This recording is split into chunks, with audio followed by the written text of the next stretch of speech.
Hey, this is Susan Blanton with the Create Happy Now podcast, and today I have on my show Jonathan Troen, and he is a life mastery coach and creator of the Self Love Revolution. Jonathan spent 20 years in the music and entertainment business, living the life of his dreams and interviewing the biggest stars in the world, but he wasn't very happy. He also found out he wasn't alone. So he went on a mission to find out why. Once he learned the secrets of true happiness and success, he had to share it with others. This was the beginning of the self love revolution. Welcome to the Create Happy Now podcast, dedicated to helping you start your journey to discover true happiness. Join me, your host, Susan Blanton, weekly as we explore the transformation stories and words of wisdom from our masters of happiness with tips you can start applying today to create happy now.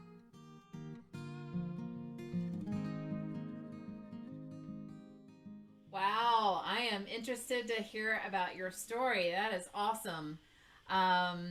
So tell us a little bit about where you kind of got started. I mean, you were talking to musicians and stars, and everybody thinks that's the life. But that doesn't, make us happy, does it?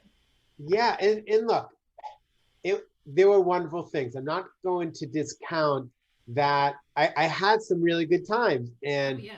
I was lucky enough, when you're young and you think, oh, you have these idols in your head and you want to meet them. So I did. I, I, I interviewed my biggest idols in the world from my Wow. childhood. So there were really wonderful things. But I had this weird habit, although I said it's a weird habit from all my work with other people now is not actually a weird habit. I think it's a common habit, um, but one that I needed to change.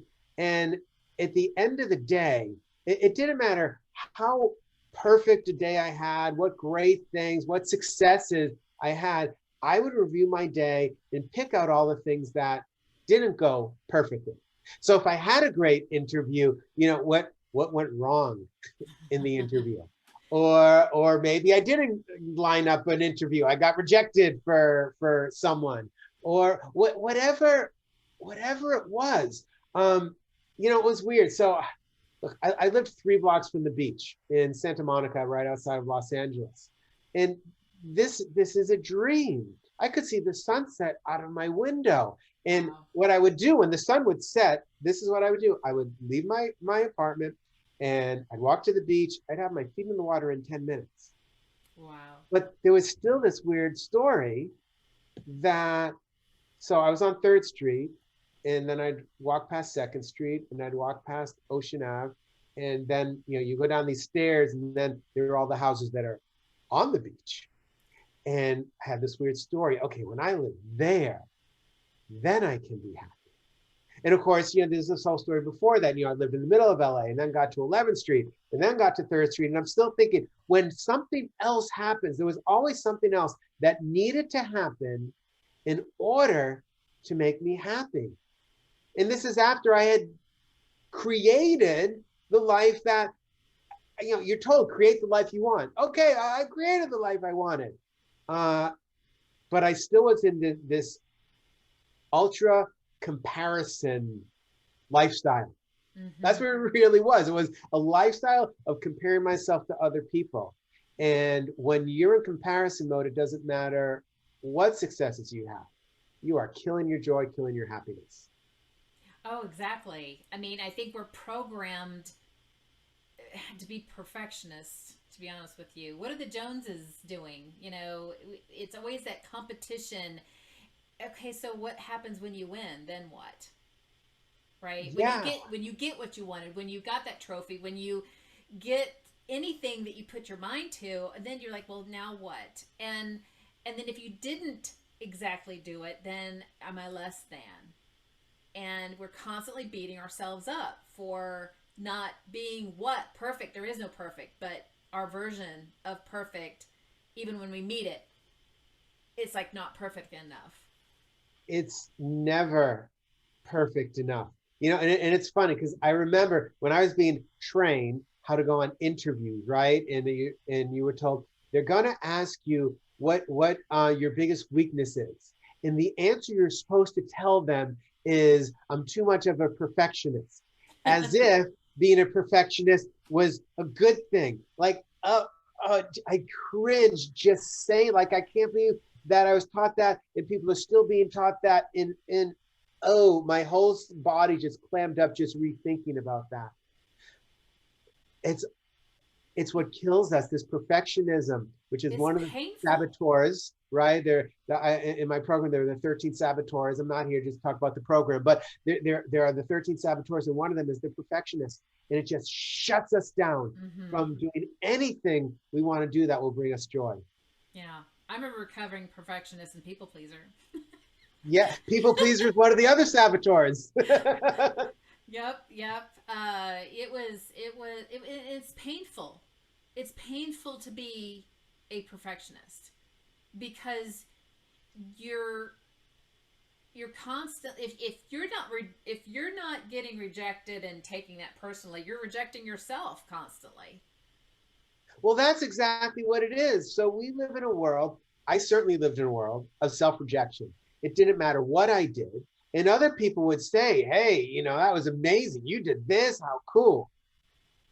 It was pure self rejection. And I'm not the only one. That's what I discovered. The truth is, at the time, I thought I was the only one who spoke to myself, because well, the crazy people talk to themselves, right? You see them on the streets. And I'm Right. like, well, I talk to myself, just not out loud, but I guess no one talks to themselves. I was literally in my mid 30s when I learned that everyone talks to themselves, and that most people are really mean to themselves. And of course, I was really mean to myself too at the time. And I realized that it had to change. I just didn't know how to change it because it was just a habit, like I brushing my teeth. I think too. It's also good girl and good boy syndrome. When you're taught to be a good girl or a good boy or behave, or you are expected to achieve, but then don't boast about it. Yeah. That's a really important point, that we are not supposed to be proud of ourselves, and that somehow being proud of ourselves is the opposite of humble. Right. Like, you can't have humility if you appreciate yourself. And I want to say that is wrong. Mm-hmm. Now, you don't need to shout, to everyone, hey, look at me, but you still get to honor your successes. You still get to honor what you bring to the world, so that you can continue to bring it. It's like, I was talking to a client, it was a couple of months ago, and so she was sharing that she wanted to create this new business. And I always say, it doesn't matter what you do, it matters why you do it. So, okay, so why do you want to do this? And she's giving me all these wonderful answers, how it's really going to help people, and it's going to help the environment, and it's going to do this and that. Then there was a pause, and she was really excited about all of it. And then there was a pause, and then she kind of sheepishly added, and it'll make me happy, in this really weakish, non-deserving tone, like there was something wrong with being happy. Right. We're taught that we don't deserve to be happy. And I said to her, if you are happy, do you think you would be doing a better job for all these people you want to impact, as well as your friends and family and those around you in your life? And she goes, well, yeah. I go, okay, so if you're not willing to be happy for you, at least be happy for them, and be happy inside of you for Right. the benefit of them. And that part of it isn't taught to us. You can be humble. but Mm-hmm. we have to show up in the world. Like, don't you want to be around happier people, not miserable people? I don't want to be around miserable people. I want to be around joyous people. It makes Right. me feel good. And I think too, part of our growing up and programming has a lot to do with you're always talking about what's going wrong in your life rather than what's going right. Because again, talking about what's going right in your life or what you're happy about is boastful or being too proud, or you're just kind of afraid to be that way and afraid you're going to turn people off by just being happy. um, when everybody around you is miserable, they don't want to hear what's going on, and you're like, hey, my life's great. Yeah, right. um, Yeah, you have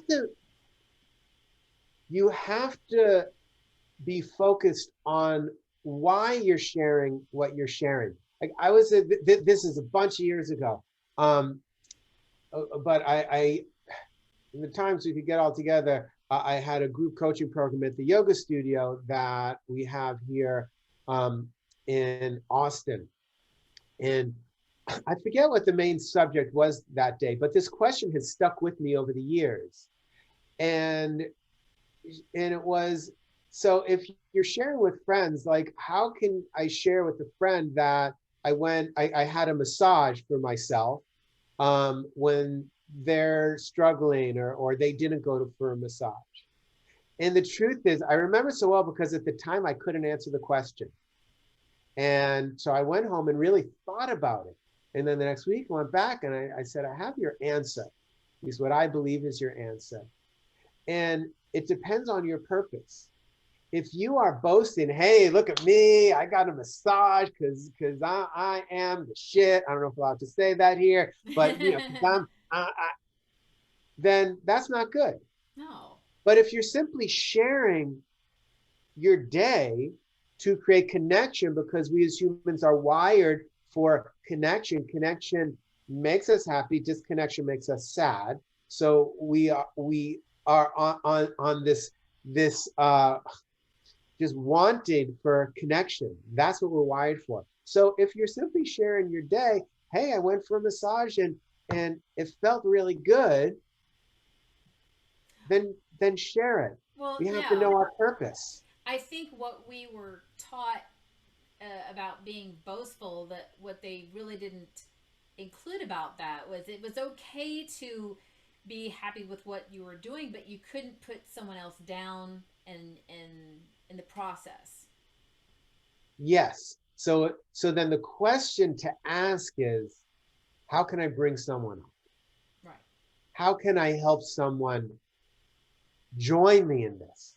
Because otherwise, what we end up doing is if someone is struggling, now this doesn't mean don't hold space for someone who's struggling. If someone is struggling, if someone's sad, someone's in grief, sadness is a wonderful emotion, anger is a wonderful emotion, and we must hold space for that.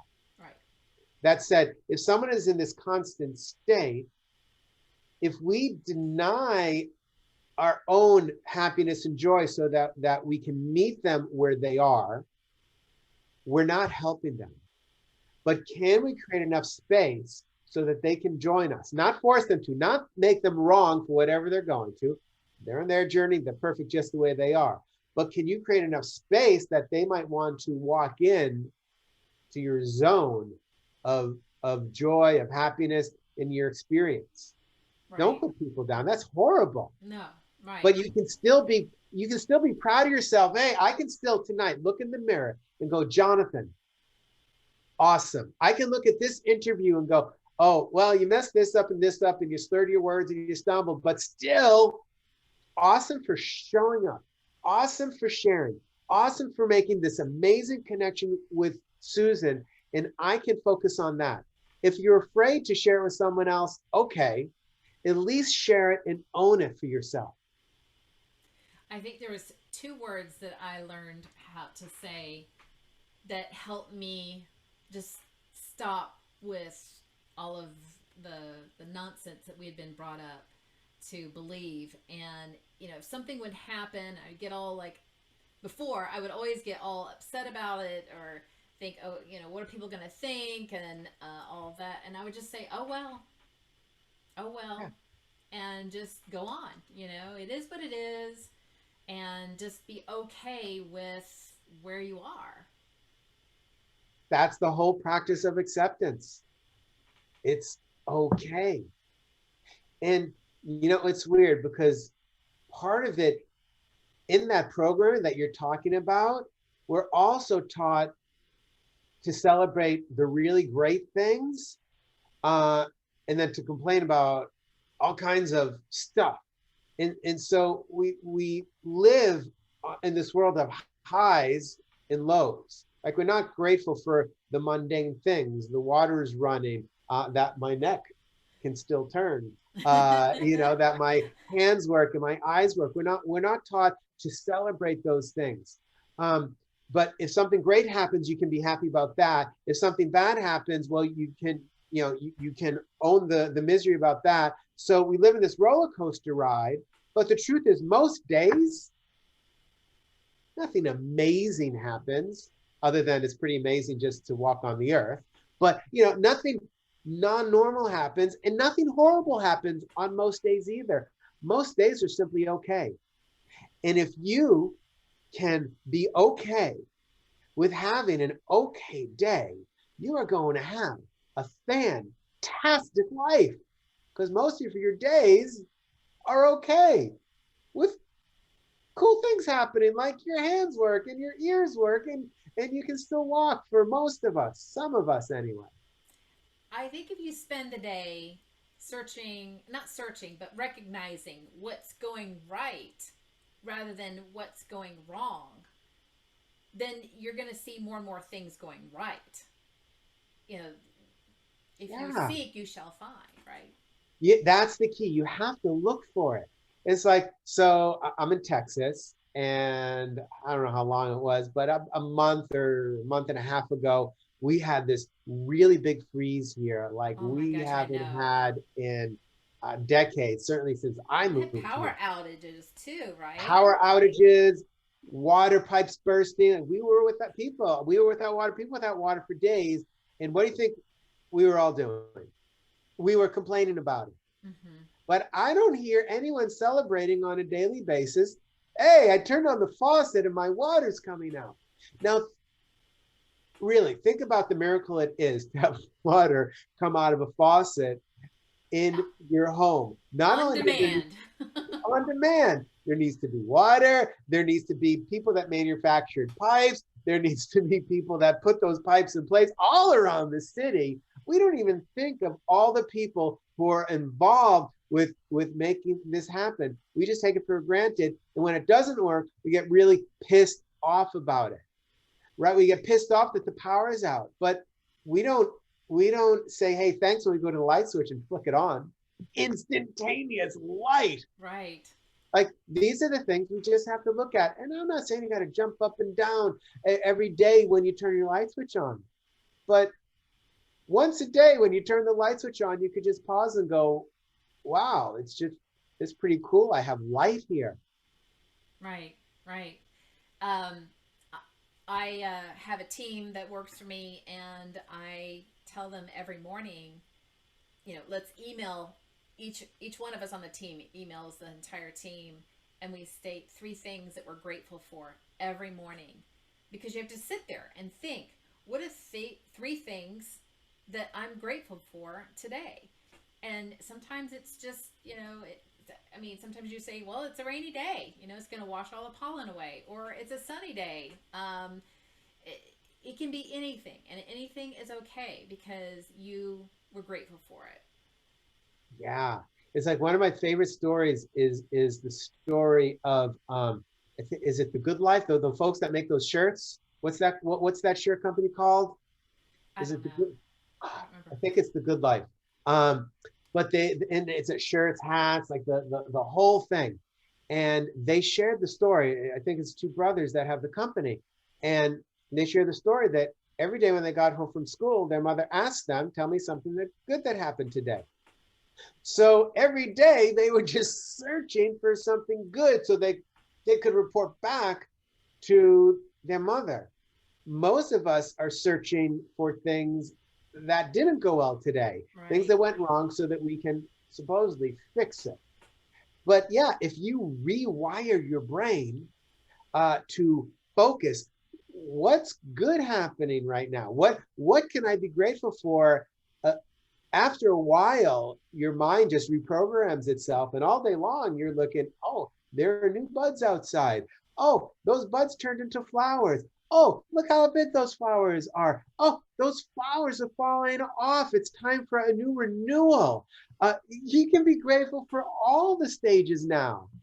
It's yeah, your brain is amazing if you rewire it to do what you want it to really do.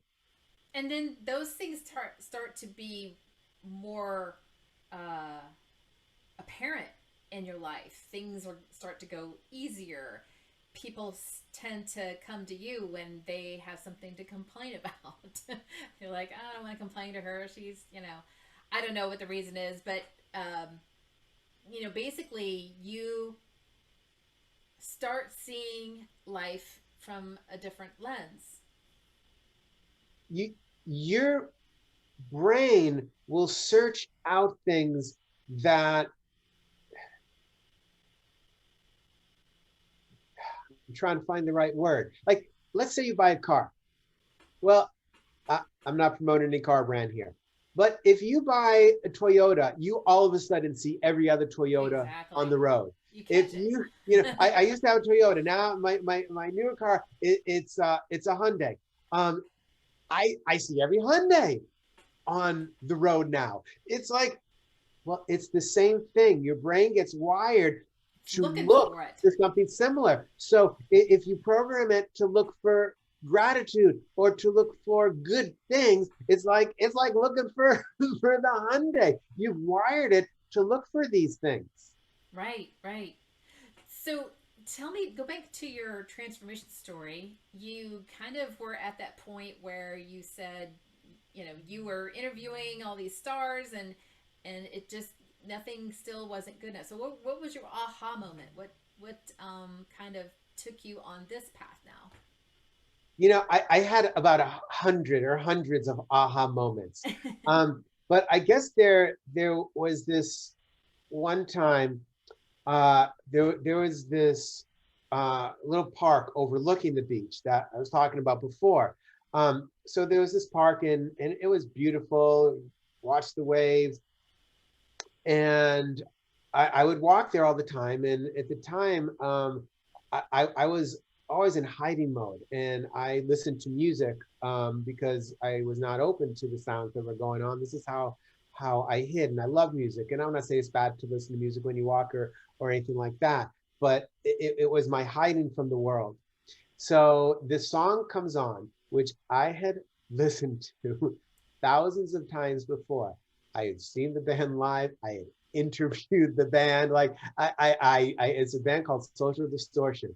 I was a big punk rocker in those days.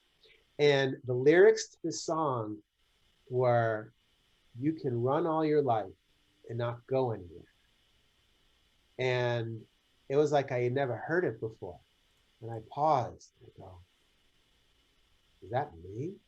Because you didn't get the story about how I moved to Denmark first, and then moved Oh, down to Spain, and then moved to Los Angeles, and then moved to Santa Monica, and then moved to Third Street. Like I did a lot of running, knowing I thought I was running towards something. I really did. Um, what I discovered much later, not when I mean maybe that song was the beginning of it, but I was running from myself. mm-hmm. And the only commonality between all those places was that I was there. And I'm like, Yes, I'm not going anywhere. I'm here. And it doesn't matter if I get that house on the beach, I'm still going to be here, right. beating myself up day after day. What is wrong with me? Of course, what I discovered on the path to finding out what was wrong with me is that there was nothing wrong with me. Right. And that's what I had to begin to accept. Mm-hmm. And once I began to accept it and practice some of these tools of self-love and acceptance and kindness and self-kindness and forgiveness, which, oh my God, that was one of the biggest transformations in my life when I really got a forgiveness practice. Once I started practicing these things, my whole world changed, really. Uh, but that I, I I learned that all these outside things were not the key. Because like you said, you said it before, where we strive to get these things, we make these goals. Well, I had achieved so many, so many goals that I promised would make me happy when I got there. And then so, hey, well, when you get the car, you'll be happy. Okay, I got the car. Well, when you get the relationship, you'll be happy. Okay, I got the relationship. So like you got it all.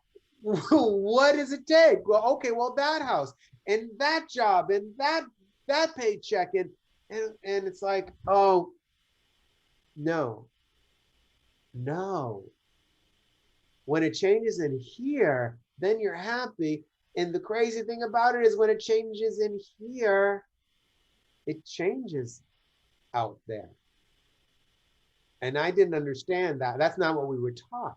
Right. We were taught this equation that says work hard for long enough and then you'll be successful. Be successful for long enough and then you can be happy. And of course, that's what the midlife crisis is. People When that you realize that that's bogus. yeah, I worked hard. Well, some people didn't get the success even though they worked hard. But a lot of people did get success. They climbed the ladder, they got more money, they got the titles, they got the house, they got everything. And they're going, I did just as you told, and I'm successful, supposedly on paper here. Look at my 401k. Why am I not happy? And then there's the midlife crisis because you were just taught the wrong equation. You were taught Pluto as a planet, not, you may have been like Just me. I was kidding. taught an electron, was the smallest, particle or whatever. And now they got neutrinos and all this kind of stuff. Okay. They were just wrong. They didn't know. So the correct equation is be happy. And there are tools to do that. Be happy now. When you are happy now, by the way, I want to be clear, happiness does not mean lack of sadness.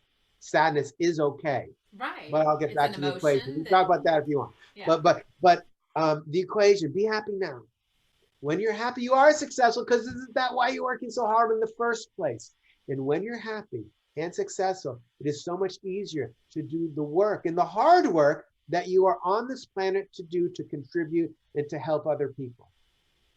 That's the Absolutely. equation. Absolutely. And one thing that just, oh, I mean, I finally learned, and now when I hear anybody say this, I cringe to say, oh, so and so made me mad. No, they didn't. You allowed yourself to be mad.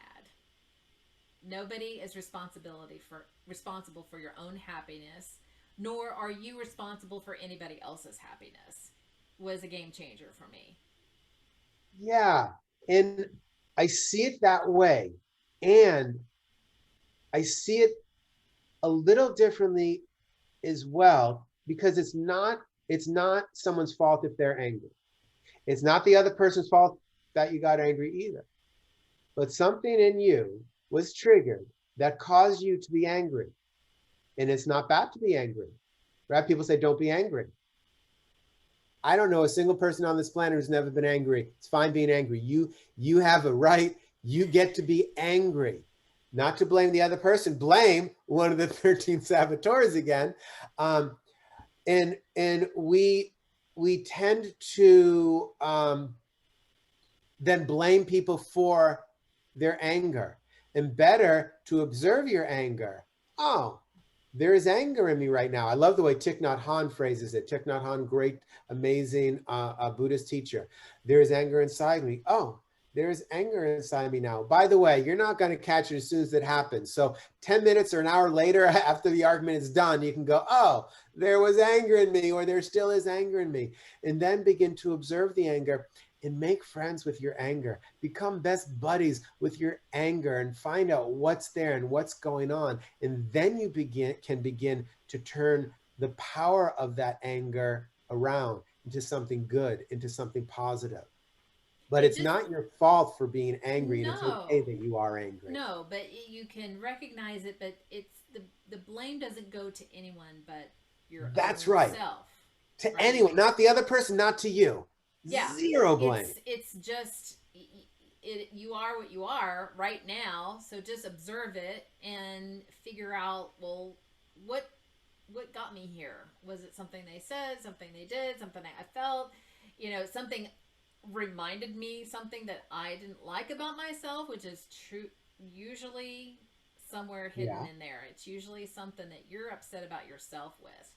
Um, Yeah. And that's where forgiveness comes in. right, and then If you you can forgive spend enough, yourself. Yeah, and then that forgive trigger's not going yourself to in happen that again. moment. Maybe in your anger, you said something that you wish you wouldn't have said. So that's a beautiful opportunity for self forgiveness. Hmm.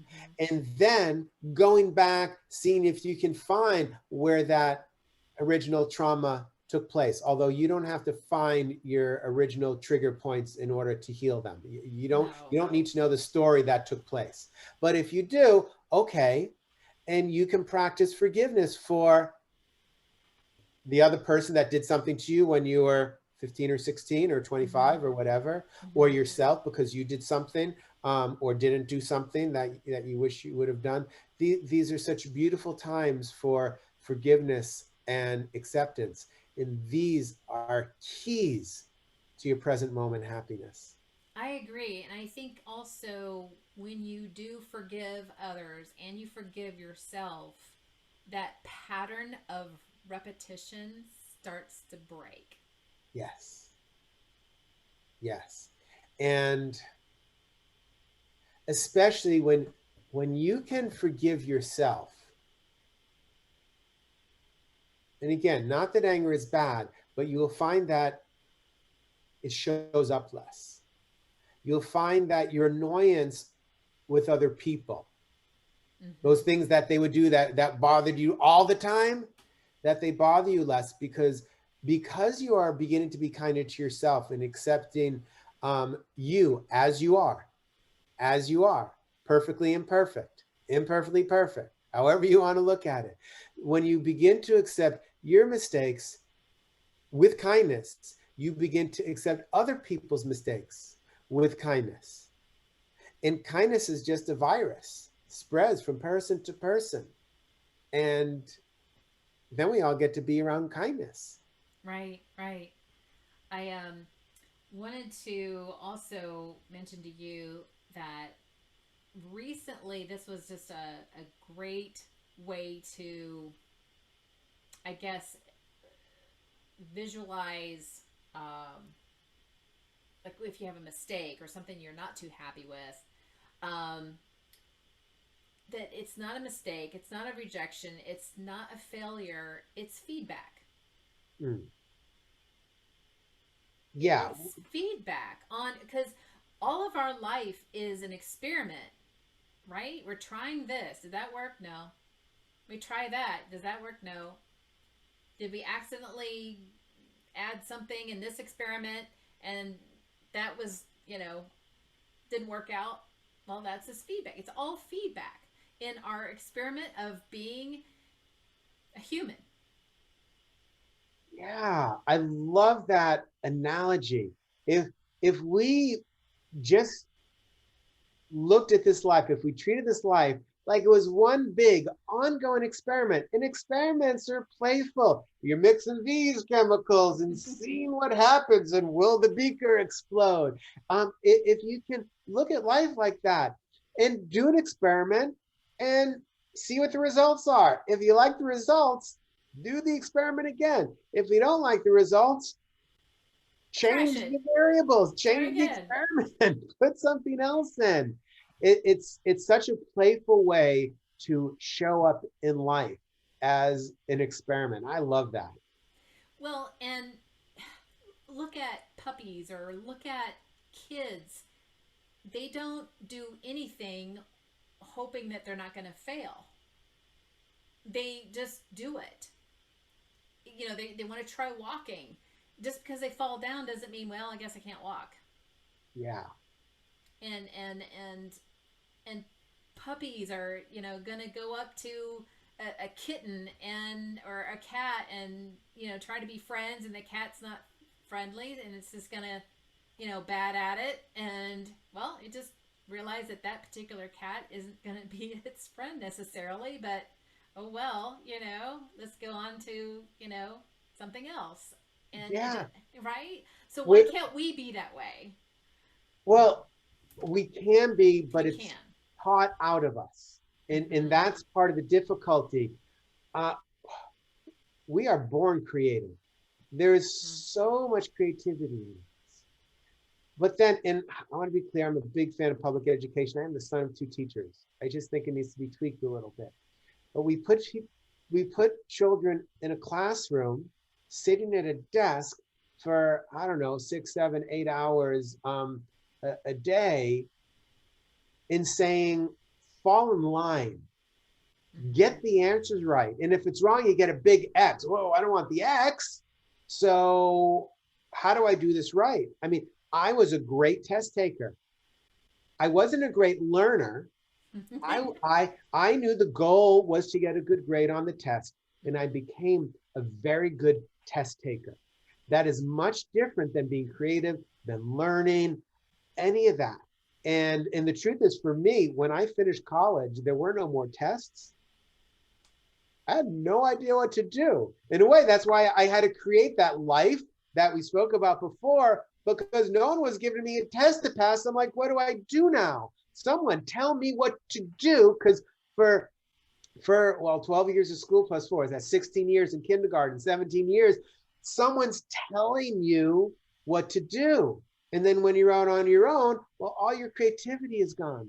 have a And nice day bye yeah, and the problem is they call these things soft skills. So they're the hard skills of math and science and technology, very important things, by the way. And but then it's the soft skills of resilience, which includes some of the things that we've been talking about self-compassion and forgiveness and gratitude, that these are soft skills. Are you kidding me? These are hard skills. These are the most important skills. And here's what I really don't understand.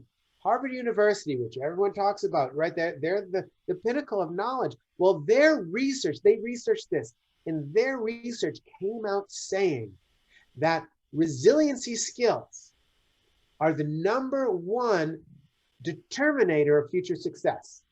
Not your GPA, not how well your knowledge is of math and science. Your resiliency skills, the number one way to determine your future success. So if we have that knowledge, shouldn't we be teaching that every day to ourselves and to our children? So, do you think resiliency is something that is inherently given, or is that something that can be taught? Because some people just have it naturally, and others tend to not. So, do you think that's something that can be It taught as is a skill? it is a skill. I think many of us had it, and it was stripped from us Mm-hmm. in our programming, that programming that you spoke about before. Be a good girl, be a good boy, right? So, oh, okay, now in order to get love and approval, I have to act in a particular way, and I need love and approval because that's what we as human beings need. That's why self-love is about giving it to yourself, so you don't have to fit into other people's molds. And now, you know, people are born with different skills, right? Some people are amazing pianists right out of the gate. Some people can play basketball better than others before they start practicing, right? So maybe some people are better at resilience than others. I will acknowledge that. But it's stripped away from many of us, and it's a skill, just like basketball, just like playing the piano. And if you want, even, LeBron James, he practices. He's a great basketball player, but he practices every day. Kobe Bryant used to practice every single day. The great pianists, they practice every single day. If you want to be good at this resilience thing, or a particular part of it, if you want to be really good at gratitude, if you want to be really good at forgiveness, if you want to be really good at self-compassion, whatever skill you want to be really good at, Practice it. Right. And it starts with focus. You have to focus, and you know, you can't just, okay, I want to learn how to play the piano, and you practice every day. You can practice every day, but if you're focused because you have a reason why you're practicing, that's a Well, that whole goes to the different. why. Yeah, you want to know why Right. am I doing this? Why do I want to practice this? And Well, resilience comes with, you have to have that determination. You have that brass ring that you have to remain resilient in order to to to do that, to get there. it yeah, and if we want to have the joyous life, Mm-hmm.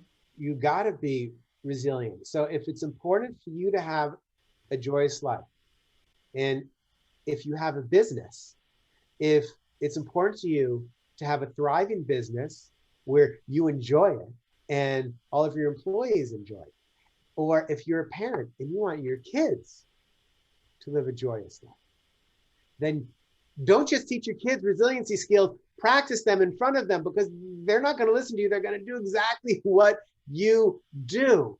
So practice it, model it so that you can live a life of joy. If you have a company, it gets infused into your company. All of a sudden, your company that you've been struggling with for years and years, all of a sudden things begin to turn around.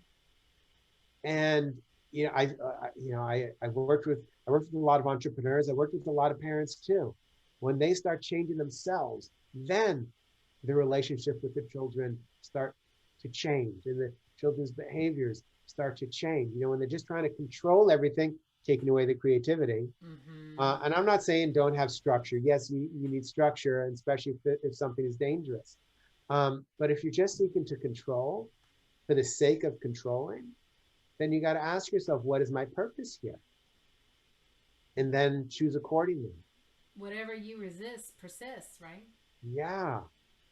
Yeah. It's funny. I noticed, I have he's 6 years old now, and I'm much better at it now. But I noticed, 2 or 3 years ago that I'd want him to do something, and I try to get him to do it, whether, it could be going to bed, or it could be, stop doing that and do this, or whatever it was, or get in the car because we have to go somewhere. And so I would get upset because he's not listening to me, and he ought to be listening to me and following directions. So then I had to pause and I go, okay, do I want him to do this so that he listens to me because I'm important and I deserve to be listened to? Or am I doing it because it's in the best interest of what needs to get done right now? Like, maybe we got to get to a doctor's appointment. You got to get in the car, or whatever it is.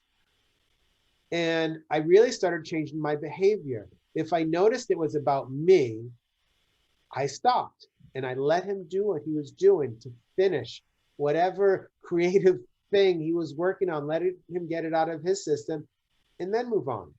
And of course, if it was something really important, I'd say, hey, we have to do this now, and figure out a way to do it.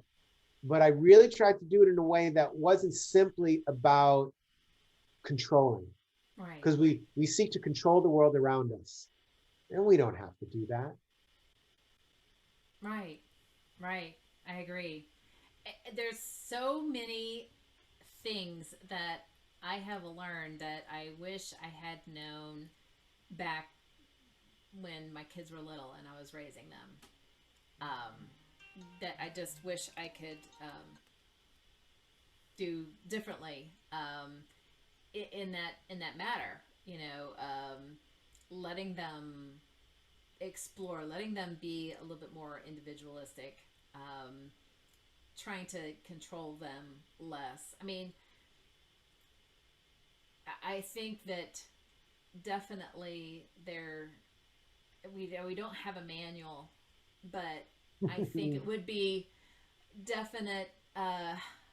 It's time to not repeat the way we were raised. Yes. And to me, self-love is as close to a manual as I've figured out. Like, to me, This is the manual. And we spoke about something like daily gratitude. That's got to be in the manual. Forgiveness, and not say you're sorry, you know. Yeah, right. But It, forgiveness is a feeling and an emotion. It's not just words that come out of your mouth or that someone speaks to you. Really teaching forgiveness and what it means in forgiveness of self, because you will make mistakes, giving people permission to make mistakes, encouraging making mistakes. Um, Self-kindness, not teaching them, um, no, focus on what you did poorly so that you can fix it, but acknowledge what you did poorly and choose what you might want to work on, and focus on all the amazing things that happened today, and treat yourself like your own best friend. Like, these things have got to be in the manual, right next to 2 + 2 = 4. right. Yeah. I mean, there's so many things that you can try in order to kind of get that. I mean, you really have to get that love feeling going for yourself. And and for some people it's very hard, even if you think you love yourself. If you look in the mirror and you it's difficult for you to say I love you to the reflection, you still have some work to do. And one thing that I started learning, I started videotaping myself for various things, just training and all that, and I started watching them through the lens of my mother and my children and people who love me unconditionally. And as I sat there and looked at myself as if I were them, I started to fall in love with myself as they loved me. And it was profound. It was just really profound. Yeah. And I want to, I just want to impress upon people who might be listening or watching that it's a journey, right? If you heard that story, it's a journey. She sat, watched herself, and then began to fall in love with yourself. I can look at any mirror right now and go, Jonathan, I love you. You are awesome. But the first time I tried it, it was Jonathan. I That is know. an You're like, exact quote. I could not say it. So if you can say it, there's nothing wrong with you. mm-hmm. It's a skill and you just need to practice. Now, it was hard for me that first time and it shook me up so much I didn't try it again for about another month.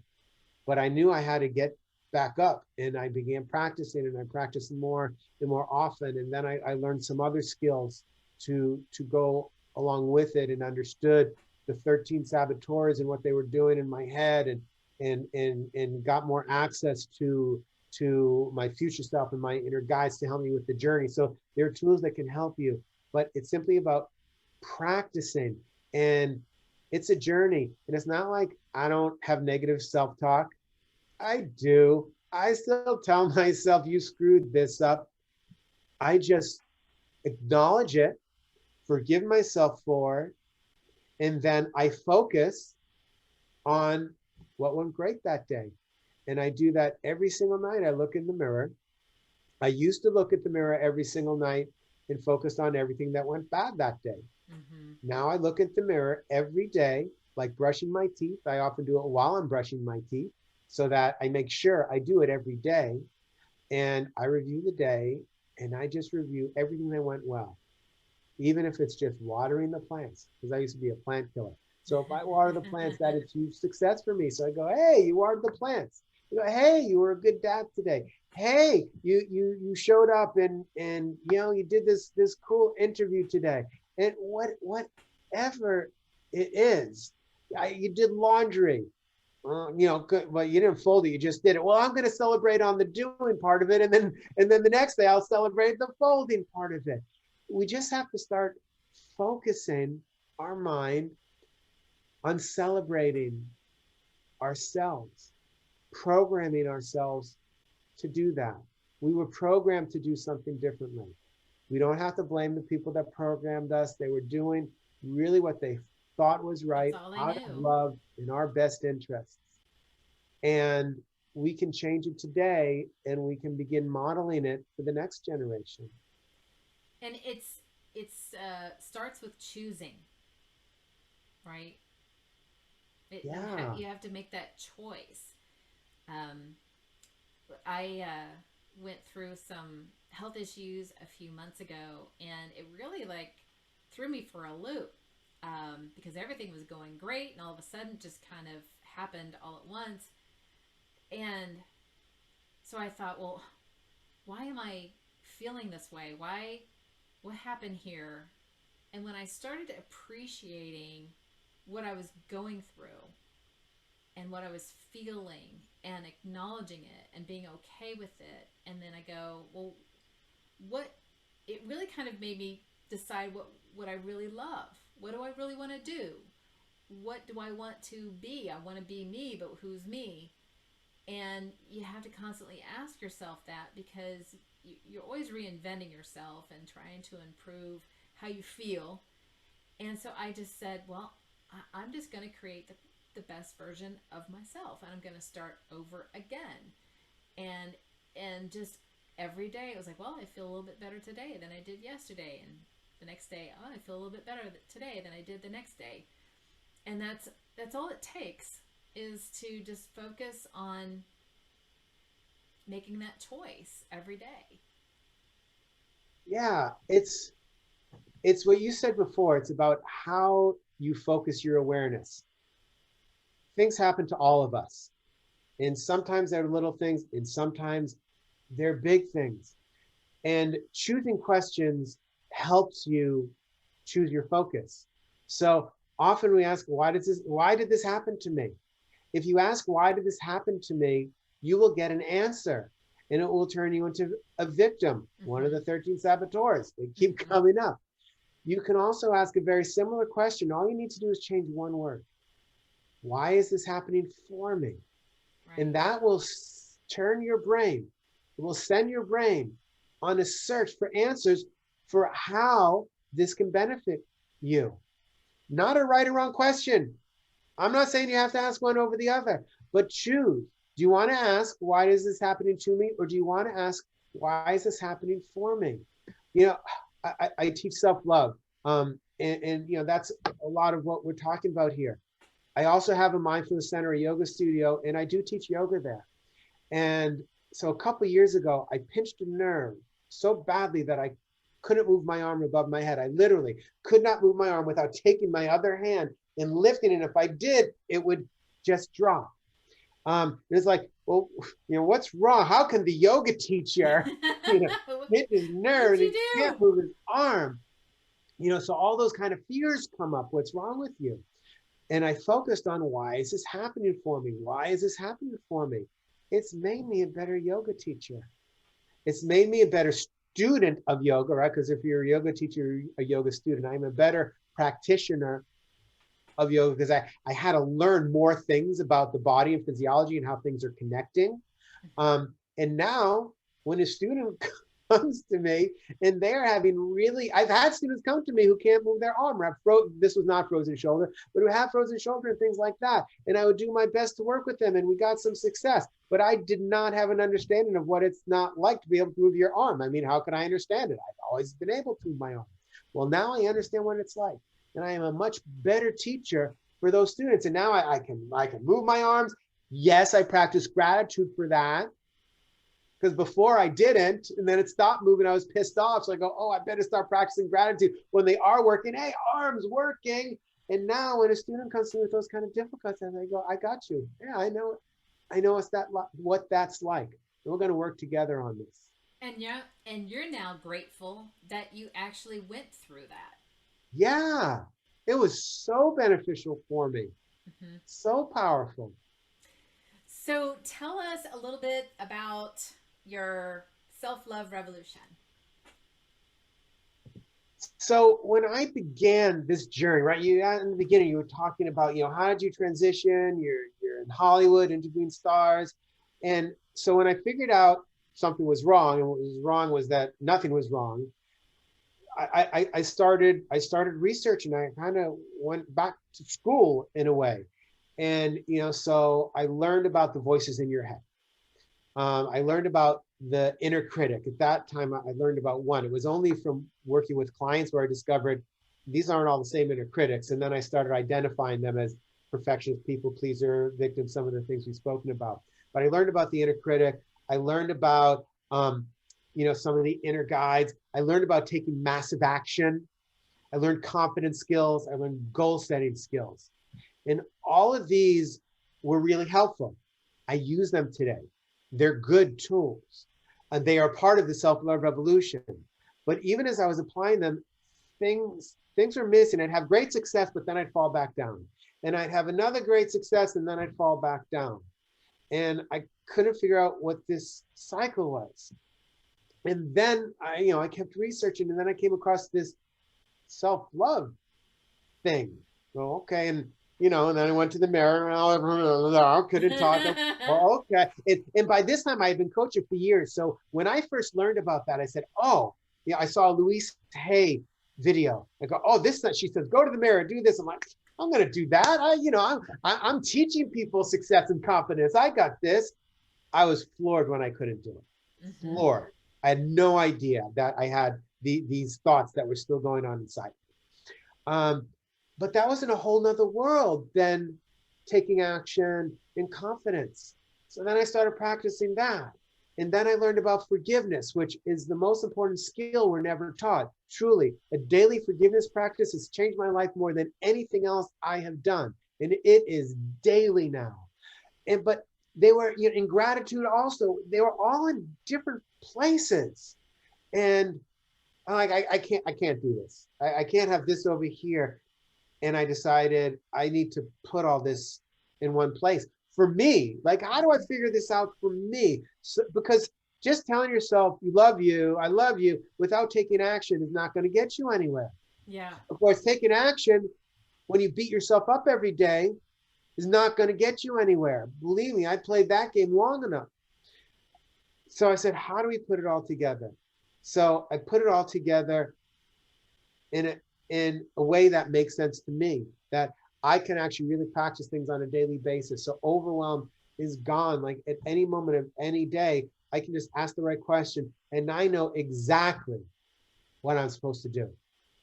Now, whether I have the courage to do it, courage, one of the inner guides, so put all the saboteurs, one of the inner guides, the courageous one, whether I have the courage to do it or not, that's another thing. And I have to call upon courage in my future stuff and go, this is right, because it's often really scary, because we have a need to grow, and that growth is often scary. But this is all of it. This is the whole package. It's being kind to yourself and taking action so that you can live the whole life of your dreams. I had the bank account. I had the job title. And I know others that have the bank account and the job title. And then I know others that work on gratitude every day, but are still afraid to bring their gifts into the world somehow. This teaches you how to bring the gifts in your gifts into the world so that you can love your life, and you can love your business, and you can love your bank account, and you can love all of it at the same time.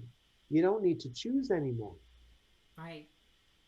Well, the focus starts with the self-love and the happiness and being in alignment with your authentic, true self, your higher self. When you've got that figured out, then everything else just falls into place. Yeah, it starts here. Be happy here. Make this whole. See, we think if we make everything out there whole, then this will be whole. But a broken this is not going to make all of this turn into a great success. So make this whole. Then you will feel good. And from that wholeness, you can make all this work. And just in case, in the off chance it doesn't, you're still whole. So who cares? You're happy. Right? Isn't that what you wanted in the first place? I know. There's a lot of people who are homeless and happy. And there's a lot of people that are millionaires that are not. Yeah. Yeah. Look, I lived in Hollywood for 20 years. I know a lot of millionaires who are happy. I know a lot of millionaires who are unhappy. I know a lot of poor people who are happy, a lot of poor people who are unhappy. Now, yes, there is a baseline of money that, and they've researched this. So there's a baseline of money that is going to affect your happiness, and it is real because if you can't eat, it makes life very difficult. It It's a doesn't mean you can't be survival. happy, but it does make it difficult. Mm-hmm. Um, but above that, they've shown it's meaningless whether you have $150,000 or $150 million. Mm-hmm. Mm-hmm. Everything else is internal. Right. And here's the thing: if you are working your ass off to get there, and you're not happy doing it, when you get there, you will be unhappy. That's the whole setting the You'll still goal. be I'll there, be right? happy, and you get there, you get your goal, and you're like, okay, well, now what? I'm still not happy. You're still But you. if you create happiness now, and then take the action and achieve your goals, when you get your goals, you will be happy. You'll still be happy. So you just have to choose whether you want to be happy when you get to your goals or not. Do you work with your uh, clients about intuition and being able to listen to their inner being, their higher self, their. Yeah, I mean, there's a whole team of inner guides. Hmm. There's your inner power. There's the future self. The future self has already walked this path. Your future self already knows what your next step is from where you are right now.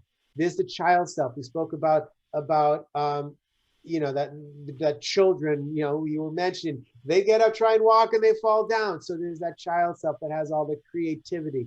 There's the adventurer and the courageous one and the intuitive one, that inner knowing that comes from your body. When you have that gut feeling, Oh. right? But Mm-hmm. we've been taught to turn off the gut feeling. Don't The listen to your gut. brain. Listen to what that person tells you. No, your gut feeling is always right. But you're right, it's been turned off. So it's not just your intuition. It is, or you could say all of these are a part of your intuition. All these are part of your higher self. For me, it was helpful to identify the different parts of us so that we can be a whole being. So we're not just our child selves. We're not just our future self. We're not just, courageous without caring, but we take all of it together so that we can show up whole. And they work to their team. I have board meetings with them. They have board meeting, and you picture you sit around the table, right? Just like you would. You're running Gather your company. round. You put them around the table. Hey, everyone, time for the board meeting. Okay, hey, future self. Well, how'd this week go for us? And what can we do better, right? What went well? What can we do better? The two questions you can ask yourself. Focus on what what went well, but acknowledge what can be done better. Okay. Adventurer, how things go this week? Hey, child self, how things go this week? Hey, fun one, how Mm-hmm. things go this week? And yeah, and then you go, okay, what's our goals for the week ahead? Yeah, have board meetings with these people. You have to connect with these other parts of you. We are so connected to the saboteurs, the inner critics. They're such strong muscles. And I equate it to going to the gym. So now we need to go to the gym and build up these other muscles Mm-hmm. of our inner power, our inner guides, so that we can live the life we want to live and be controlled, and not be controlled by the saboteurs, but be controlled by our inner guides. Right. Have the happiness resiliency. Yes. And these folks have no fear. They're not afraid of anything. Yeah. They just, yeah, do it. And they have the right answers always. Now, I said before, then you have to have the courage to do it. I've not always had the courage to do what they told me to do. I admit it. And I always paid the price. Sometimes I eventually had to give in a month, a year, 2 years later. It's like, I guess I have to do it. The universe is crushing down on me. I got to do what they're telling me to do. Of course, if I do, it is always right. So our choice, whether to fight or not, no judgment. We all have our own past, our own time frame. Forgiveness is abundant. Self-forgiveness is abundant as well. But yeah, you got a team of people inside of you that just want the best for you. We do have to connect with them. So let's segue into what is your favorite quote? Favorite quote. It does change. Like when I was in the music business for years, people say what your favorite song is, and it would change over time, right? Your favorite band would change over time. My favorite quote today is, "I am." Because everyone, say it to yourself. Just pause and go, "I I am." am. We exist. We're here. I, it opens up possibilities. When Mm-hmm. we try and label ourselves, "I am this, I am that," it actually puts us into a compartment. Now it's true. I am a dad. I am an entrepreneur. I am a yoga teacher. I am a self-love mentor. I'm lots of stuff, but all of them put me in a compartment, and all of them also begin to set me up for comparison. So how do I compare to the other entrepreneurs, to the other yoga teachers, to the other dads, to the other whatevers? Because when you just say I am, you're a thumbprint. There's no one like you. So you That's it. cannot compare yourself to anybody else but yourself. There's no comparison. You can always be, you are the best you. There's no possibility not to be the best you because you're the only Only you. you. It Mm-hmm. opens yourself up to possibility because, well, I used to be a TV producer. So what happens when I'm not that anymore? Right? That's what people said. What do you do? I'm a TV producer. Okay. And then when I left television, it was a big struggle. Like I even felt like I had to like, yeah, like, okay, I'm not that anymore. Who am I? Because people identified me as that. So I am opens up the door to freedom. Now I get to pause, not make up what I want, and just see what arises for me. And when I just say I am, I get chills on my body. I feel like my body doesn't end here, but there's all this space around me that it's like, oh, well, this is okay. This is really good. I don't need to prove myself to anybody. Mm-hmm. Oh, It's a ah, it's a well, that's a weight. nice weight off my shoulders. I don't need to prove myself Exactly. to you anymore, right? Because we're all in proving ourselves mode. I Mm-hmm. am. Just You don't start need to prove there. yourself. That's it. And if you stay at just I am, then that's great. You know, So much that's where power it's in at. those two words. It is. That is very powerful. Um, so, what would you recommend as your happy hack? My happy habit. Just be kind to yourself. Every day, say one thing that's kind to yourself. Either that you like about yourself, right? You like your smile or your eyes, or maybe it's something you did that day, or maybe you're artistic and really creative. Pick one thing every day and acknowledge that. Or maybe it's that your eyes are working, or that we complain. We walk up the stairs and we complain about our knees. Oh, my knee hurts. Well, if your knee is working, say, "Hey, I thank you, have knee. knees. Thank you, knee, for every single day you have been there to support me." One thing. Now, if you do this all the time, you'll notice that then throughout the day you say more and more things. But I don't want to say, say one thing an hour. Then you set yourself up for failure. But say one kind thing to yourself every single day so that you begin to treat yourself like a dear friend and begin to become your own best friend. And start all of these things in the morning, right? You get out of bed, you start with a blank canvas. So It's, start with that gratitude and the self-love. I'm going to say yes, definitely. And if you can, do it anytime, Well, right? yeah. If you have, you know, a 6 month old screaming in the crib, waking you up, it is hard to pause and go, oh wait, okay, before I go and pick my baby up to breastfeed my baby, I have to do this. I get it. Sometimes you can't. When it's programmed into you, you will do it. If you can do it in the morning, yes, it's a great way to start your day. And if you don't, do it as soon as you remember. Set your alarm for 12 o'clock every day and do it at 12 o'clock. Do it every time you sit down. I did not start in the morning for me. It's helpful to marry it to something you're already doing regularly. Mm-hmm. So the thing that I did regularly was I brushed my teeth every day. So I started doing all this when I brushed my teeth every day. Um, there's a saying, we care about our dental health more than our mental health, right? Right. And think of, right, if you stop brushing your teeth are going to rot. I don't care how good they are now, they will rot, right? And that's like this. So you have to do this stuff every day. So I married it to that.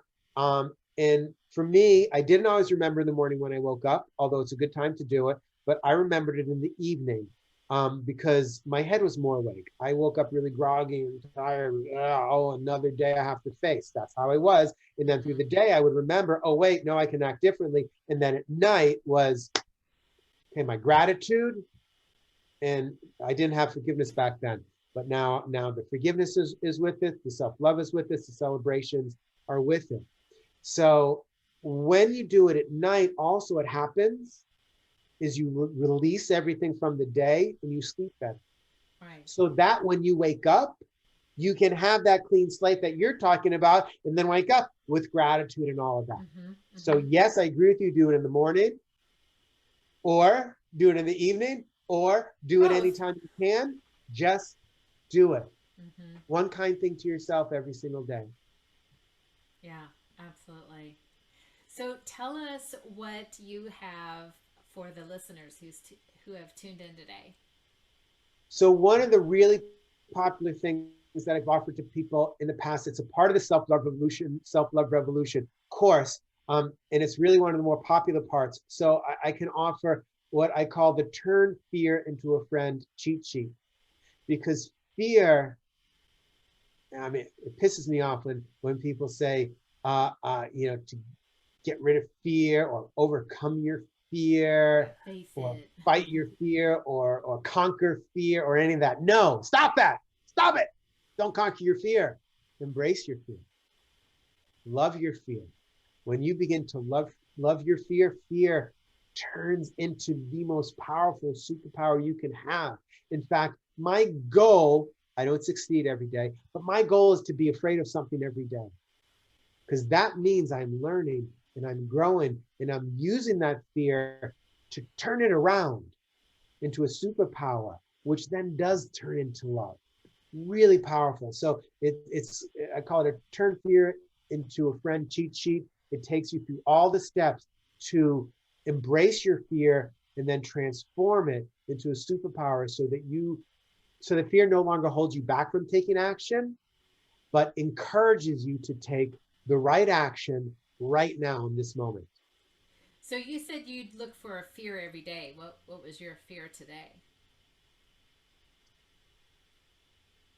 I am on a goal to bring the self-love revolution to more people. And a part of that, I believe, is to get onto television more. So I have been on a few television shows. I mean, back in my internet days, promoting my internet company, I was on TV a lot for that. Then I left that whole world. So now I'm like, this self love stuff, this is important, especially now we're coming out of the pandemic, and people are really struggling. And this is such an important practice. And look, it's been researched. The research is out there how self love, this practice helps reverse the effects of, or lessens the effects of depression and anxiety. So I want to share more. Intelligent is a way to do it. I've been on a handful of TV shows promoting the self-love revolution.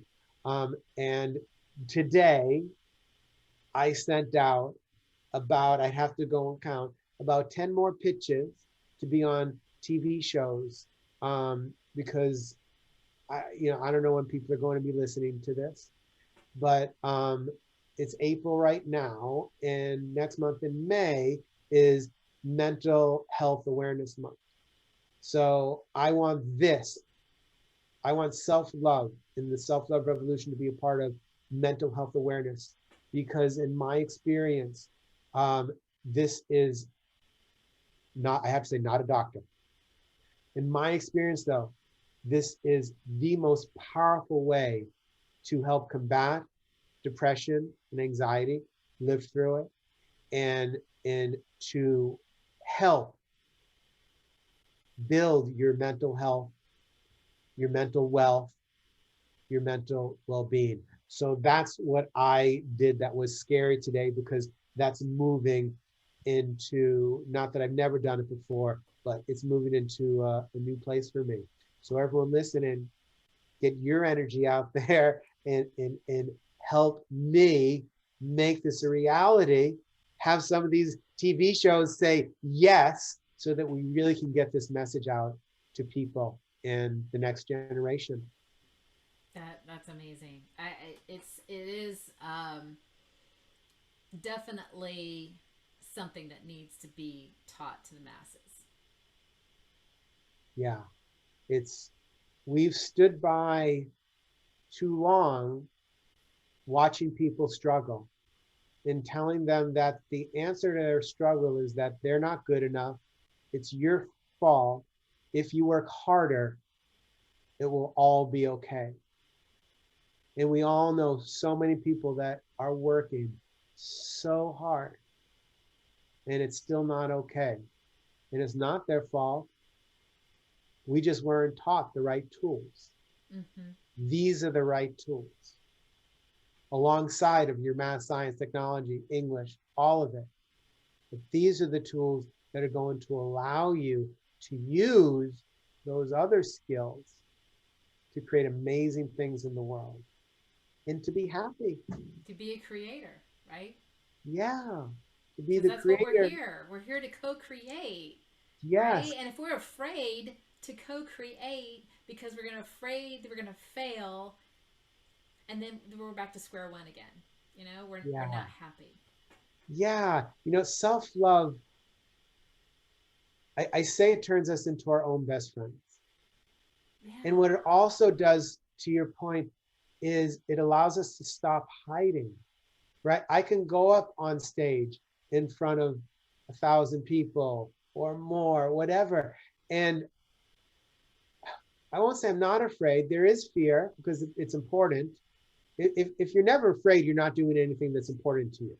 Yeah, you have to, if it's important to you and you care, there'll be some fear. But I use that fear. Now, the old me just wouldn't have gotten up on a stage. The old me wouldn't even be talking to you, talking about self-love. Isn't that wimpy? Right? We all thought that's wimpy. No, please, self-love is more courageous than anything we're doing. It's way more courageous than putting that armor in front of yourself and pretending you're someone you're not. That's Mm-hmm. easy to do, putting your mask on. Self-love, vulnerability. Oh, no, that's the hard work. That's the really hard work. And when we do it, because I have no mask on, because I don't need you, I don't need you to tell me I'm okay anymore. I've already told myself that I am okay. Succeed or not, stumble or not, I am okay, because I already have that assurity that I am okay. I can show up now. And Yeah. that's what self-love really allows us to do. That's amazing.